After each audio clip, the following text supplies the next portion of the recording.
11वां अध्याय द्वारका में श्री कृष्ण का राजोचित स्वागत। सूत जी कहते हैं, श्री कृष्ण ने अपने समृद्ध अनर्त देश में पहुंचकर वहां की लोगों की विरह वेदना बहुत कुछ शांत करते हुए अपना श्रेष्ठ पांचजन्य नामक शंख बजाए। भगवान के होठों की लाली लाल हुआ वह श्वेत वर्ण का शंख बजते समय उनके कर कमलों में ऐसा शोभायमान हुआ जैसे लाल रंग के कमलों पर बैठकर कोई राजहंस उच्च स्वर से मधुर गान कर रहा है। भगवान के शंख की वह ध्वनि संसार के भय को भयभीत करने वाली है। उसे सुनकर सारी प्रजा अपने स्वामी श्री कृष्ण के दर्शन की लालसा से नगर के बाहर निकल आए हैं। भगवान श्री कृष्ण आत्माराम वे श्री कृष्ण स्वयं में आत्माराम है, इसलिए कहते हैं कि भगवान श्री कृष्ण आत्माराम है। वे अपने आत्मलाभ से ही सदा सर्वदा पूर्ण काम है। फिर भी जैसे लोग बड़े आदर से भगवान सूर्य को भी दीपदान करते हैं, वैसे ही अनेक प्रकार के भेंटों से प्रजा ने श्री कृष्ण का स्वागत किया। सबके मुख कमल से में प्रेम से पूरा खिल उठे। भगवान श्री कृष्ण को देख करके वे हर्ष गदगद वाणी से सबके सुहृद और संरक्षक भगवान श्री कृष्ण की ठीक वैसे ही स्तुति करने लगे जैसे बालक अपने पिता से अपनी तोतली बोली में बात करते हैं। स्वामिन, हम आपके उन चरण कमलों को सदा सर्वदा प्रणाम करते हैं जिनकी वंदना ब्रह्मा, शंकर, इंद्र तक करते हैं। इन जो इस संसार में परम कल्याण चाहने वाले के लिए सर्वोत्तम आश्रय है, जिनकी शरण लेने में जैसे ही हम श्री कृष्ण का शरण लेते हैं, इनकी शरण लेने पर परम समर्थ काल भी एक बाल तक बांका नहीं कर सकता। विश्व भावन, आप ही हमारे माता हैं, सुहृद, स्वामी और पिता भी हैं। आप ही हमारे सद्गुरु और परम आराध्य देव है। आपके चरणों की सेवा से हम कृतार्थ हो रहे हैं। आप ही हमारा कल्याण करे। आहा, हम आपको पाकर सनाथ हो गए, क्योंकि आपके सर्व सौंदर्य सार अनुपम रूप का हम दर्शन करते रहते हैं। कितना सुंदर मुख है, प्रेम पूर्ण मुस्कान से स्निग्ध चितवन। यह दर्शन तो देवताओं के लिए भी दुर्लभ है। हे कमल नयन श्री कृष्ण, जब आप अपने बंधु बांधवों से मिलने के लिए हस्तिनापुर अथवा मथुरा यानी कि ब्रजमंडल चले जाते हैं, तब आपके बिना हमारा एक एक क्षण कोटि कोटि वर्षों के समान लंबा हो जाता है। आपके बिना हमारी दशा ठीक वैसे ही हो जाती है जैसे सूर्य के बिना आंखों की। भक्तवत्सल भगवान श्री कृष्ण प्रजा के मुख से ऐसे वचन सुनते हुए अपनी कृपामयी दृष्टि से उन पर अनुग्रह की वृष्टि करते हुए द्वारका में प्रविष्ट हुए। जैसे नाग अपनी नगरी भोगवती यानी पातालपुरी की रक्षा करते हैं, वैसे ही भगवान भी वह द्वारकापुरी में मधु, भोज, दशार्य, आर्य, कुकर, अंधक और वृष्णिवंशी यादव से जिनकी पराक्रम की तुलना किसी से भी नहीं की जा सकती, सुरक्षित थे। वह पूरी समस्त ऋतुओं के संपूर्ण वैभव से संपन्न एवं पवित्र वृक्षों और लताओं के कुंज से युक्त थी। स्थान स्थान पर मतलब जगह जगह पर फलों से पूर्ण उद्यान मतलब बगीचा, फलों से पूर्ण उद्यान, पुष्प वाटिकाएं एवं क्रीड़ावन थे। बीच बीच में कमल युक्त सरोवर नगर की शोभा बढ़ा रहे थे। नगर के फाटकों, महल के दरवाजों और सड़कों पर भगवान के स्वागतार्थ यानी स्वागत करने के लिए बंधन बाड़े लगाए गए थे। चारों ओर चित्र विचित्र ध्वजा पताकाएं फहरा रही थी, जिनसे उन स्थानों पर कोई उन स्थानों पर घाम का कोई प्रभाव नहीं पड़ता था। उसके राजमार्ग, अन्यान्य सड़कें, बाजार और चक जो चौक होते हैं, बाजार और चौक झाड़ बुहार कर सुगंधित जल से सींच दिए गए थे और भगवान के स्वागत के लिए बरसाए हुए फल फूल अक्षत अंकुर चारों ओर बिखरे हुए थे। घरों के प्रत्येक द्वार पर दही, अक्षत, फल, ईख, जल से भरे हुए कलश, उपहार की वस्तुएं और धूप दीप आदि सजा दिए गए थे। उधर शिरोमणि वसुदेव, अक्रूर, उग्रसेन, अद्भुत पराक्रमी बलराम जी, प्रद्युम्न, चारुतृष्ण और जाम्बवती नंदन सांब ने जब यह सुना कि हमारे प्रियतम भगवान श्री कृष्ण आ रहे हैं, तब उनके मन में इतना आनंद उमड़ा कि उन लोगों ने अपने सभी आवश्यक कार्य, सोना, बैठना और भोजन आदि छोड़ दिए। प्रेम के आवेग से उनका हृदय उछलने लगा। वे मंगल शकुन के लिए गजराज को आगे करके स्वसत्ययन पाठ करते हुए और मांगलिक सामग्रियों से सुसज्जित ब्राह्मणों को साथ लेकर चले गए। शंख और तुरही आदि बाजे बजने लगे और विद्युत ध्वनि होने लगे। वे सब हर्षित होकर रथों पर सवार हुए और बहुत ही ज्यादा आदर बुद्धि से भगवान की आगवानी करने चले। साथ ही भगवान श्री कृष्ण के दर्शन के लिए उत्सुक सैकड़ों श्रेष्ठ वीरांगनाएं, जिनके मुख कपोलों पर चमचमाते हुए कुंडलों की कांति पड़ने से बहुत बड़े सुंदर दिखते थे, पालकियों पर चढ़कर भगवान की अगवानी के लिए चले। वो चलने लगे। बहुत से नट नट और नाचने वाले, गाने वाले, वीरत बखाने वाले जो सूत होते हैं, वीरत बखानने वाले सूत, मागध और बंदीजन भगवान श्री कृष्ण के अद्भुत चरित्र का गायन करते हुए चलने लगे।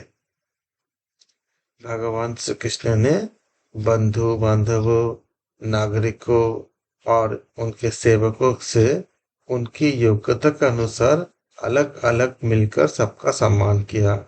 किसी को सिर झुका के प्रणाम किए, किसी को वाणी से अभिवादन किए, किसी को हृदय से लगाया, किसी से हाथ मिलाया, किसी को देखकर मुस्कुरा भर दिया और किसी को केवल प्रेम भरी दृष्टि से देख लिया।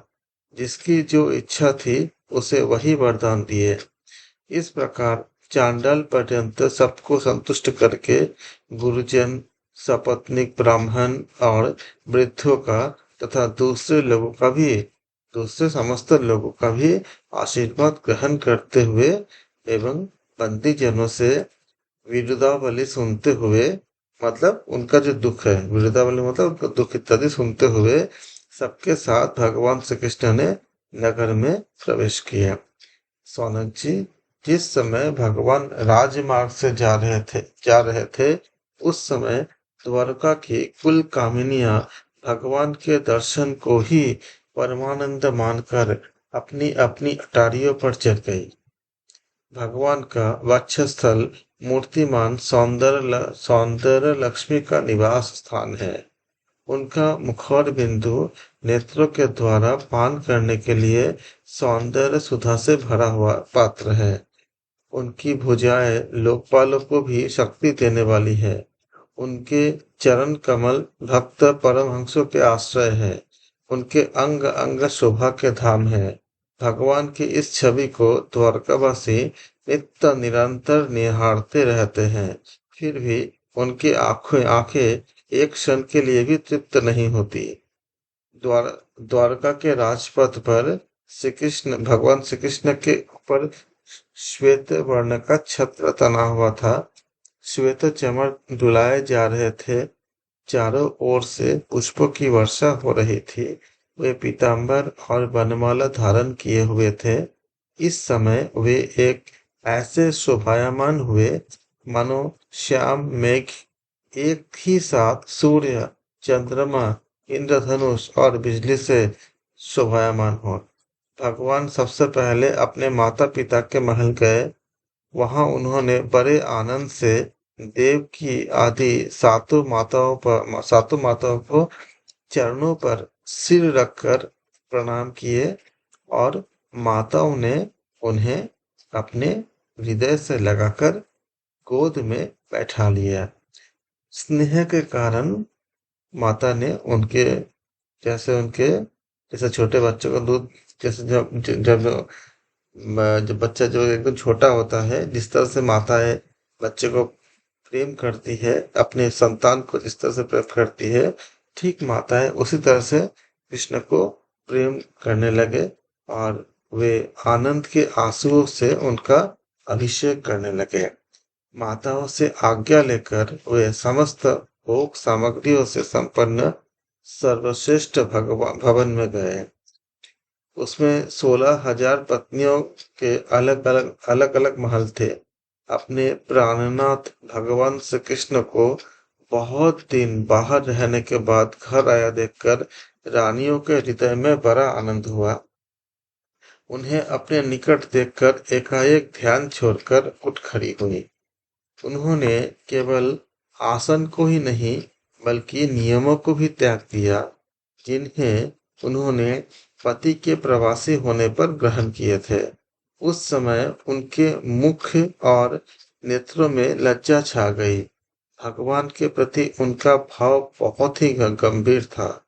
उन्होंने पहले मन ही मन, फिर नेत्रों के द्वारा, तत्पश्चात पुत्रों के बहाने शरीर से उनका आलिंगन किया। शौनक जी, उस समय उनके नेत्रों में जो प्रेम के आंसू छलक रहे थे, वे संकोचवश उन्होंने बहुत रोका, फिर भी विवशता के कारण वे ढलक ही गए, मतलब आंसू निकल गया, झलक गया पूरा। यद्यपि भगवान श्री कृष्ण एकांत में सर्वदा ही उनके पास रहते थे, तथापि उनके चरण कमल उन्हें पद पद पर नए नए जान पड़ते थे। भला स्वभाव से ही चंचल लक्ष्मी उन्हें एक क्षण के लिए भी कभी नहीं छोड़ती थी। उनके सानिध्य से किसी को, जैसे, क्योंकि माता लक्ष्मी हमेशा, जैसे नारायण का अवतार थे, इसलिए नारायण के साथ साथ हमेशा माता लक्ष्मी उनके साथ ही हमेशा रहते थे। जैसे वायु बासों के संघर्ष से दावानल पैदा करके उन्हें जला देता है, वैसे ही पृथ्वी के भारभूत और शक्तिशाली राजाओं में परस्पर फूट डालकर बिना शस्त्र ग्रहण किए ही श्री कृष्ण ने उन्हें कई अक्षौहिणी सेना सहित पूरा उनका समाप्त कर दिए थे। साक्षात परमेश्वर ही अपने लीला से इस प्रकार से, जो साक्षात परमेश्वर होंगे वही अपने लीला से इस प्रकार से मनुष्य लोक में अवतीर्ण हुए थे और सहस्र रमणी रत्नों में रहकर भी वह साधारण मनुष्य की तरह ही क्रीड़ा किए थे, लीला किए थे। जिनकी निर्मल और मधुर हंसी उनके हृदय के उन्मुक्त भावों को सूचित करने वाली थी, जिनकी लचीली चितवन की चोट से बेसुध होकर विश्व विजयी कामदेव ने भी अपने धनुष का परित्याग कर दिया था, वे कमनीय कामिनियां अपने काम विलासों से जिनके मन में तनिक भी क्षोभ पैदा नहीं कर सकी, उस असंग भगवान श्री कृष्ण को संसार के लोग अपने ही समान कर्म करते देखकर आसक्त मनुष्य समझते, जो जो भी उनको ऐसा समझा, वो उनकी मूर्खता थी। यही तो भगवान की भगवत्ता है कि वे प्रकृति में स्थित होकर भी, प्रकृति के जो तीनों गुण होते हैं, सत्वगुण रजोगुण तमोगुण, प्रकृति में स्थित होकर भी उनके गुणों से कभी लिप्त नहीं होते। जैसे भगवान की शरणागत बुद्धि अपने जो अपने में रहने वाले प्राकृत गुणों से लिप्त नहीं होते, वे मूढ़ स्त्रियां भी श्री कृष्ण को अपना एकांत से भी स्त्री परायण भक्त ही समझ बैठी थी, क्योंकि वे अपने स्वामी के ऐश्वर्य को नहीं जानती थी। और ठीक वैसे ही जैसे कि अहंकार युक्त वृत्तियों को ईश्वर अपने धर्म से युक्त मानते हैं, लेकिन श्री कृष्ण त्रिगुणातीत थे, तीनों गुणों के अतीत थे। श्री कृष्ण स्वयं परम ब्रह्म है। और जो उनके जो भक्त है, उनके सारे भक्तों को ये एकदम पता है कि वो नारायण है। और जो सामान्य लोग थे, उनको ऐसा लगता था कि शायद वो एक मनुष्य की तरह है, एक सामान्य मनुष्य है। लेकिन जो उनके परम भक्त थे, उन सब भक्तों को ये बहुत अंदर से, हृदय से उनको ये पता था कि स्वयं नारायण के अवतार श्री कृष्ण है। और श्री कृष्ण ही समस्त सृष्टियों के पालन करते हैं, क्योंकि नारायण सृष्टि के पूरा पालन करते हैं, पूरा पालन करके पूरा उन्होंने संपूर्ण सृष्टि को पालन करने की अपने कर्तव्य से युक्त है। इसलिए सबने उनको प्रणाम किए। इस प्रकार 11वां अध्याय समाप्त होते हैं। 12वां अध्याय में हम पाठ करेंगे परीक्षित का जन्म। आप सबके अंदर जो परमेश्वर विद्यमान है, आप सबके हृदय में, मैं उनको प्रणाम करता हूँ। आप सबको बहुत बहुत धन्यवाद।